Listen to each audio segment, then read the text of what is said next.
LAC पर गलाने वाली बर्फ और ठंड के आगे लाल सेना के हौसले पस्त हैं।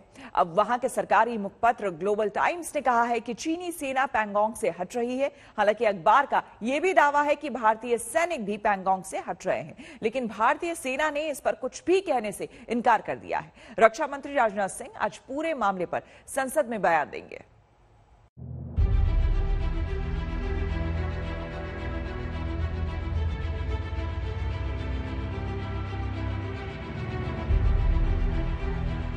We have long witnessed unfortunate attempts to employ force to change status quo along our unresolved border. India is vigilant and prepared to counter and defeat any misadventure to defend our people and the territorial integrity at all costs. Bharat के ये तेवर बरकरार रहे और आखिर चीन की हेकड़ी धरी की धरी रह गई। चीन को समझ में आ गया कि एलएसी पर उसकी धौंस नहीं चलेगी। इसी का नतीजा है कि चीन ने रणनीतिक लिहाज से अहम पैंगोंग झील के पास के इलाकों से अपने सैनिकों को हटाना शुरू कर दिया है। इसकी पुष्टि खुद चीन के मुखपत्र ग्लोबल टाइम्स ने की है।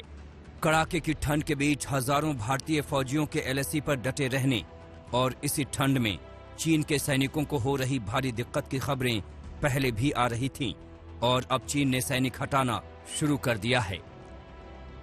ग्लोबल टाइम्स ने दावा किया है कि पैंगोंग के किनारे से दोनों देश सैनिकों को हटा रहे हैं। ग्लोबल टाइम्स ने चीनी रक्षा मंत्रालय का हवाला दिया है। इसके मुताबिक 9वें दौर की बातचीत में बनी थी सहमति। इसी के मुताबिक सैनिक हटाए जा रहे हैं। कमांडर लेवल की यह बैठक मोल्डो चुशुल में हुई थी। सैनिकों के साथ बख्तरबंद गाड़ियों को भी हटाया जा रहा है। चीन का ग्लोबल टाइम्स चाहे जो दावा करे, लेकिन भारत ने अभी इसको लेकर कोई टिप्पणी नहीं की है कि उसने चीन सीमा से सैनिकों को हटाया है। सेना ने टिप्पणी से इनकार किया है।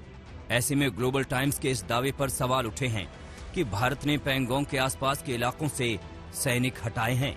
भारत की पूरे हालात पर कड़ी नजर है। बुलंद हौसलों के साथ भारत के सैनिक चीनी सेना के सामने डटे हैं। भारत की दो टूक मांग है कि चीनी सेना फिंगर 8 तक पीछे हटे।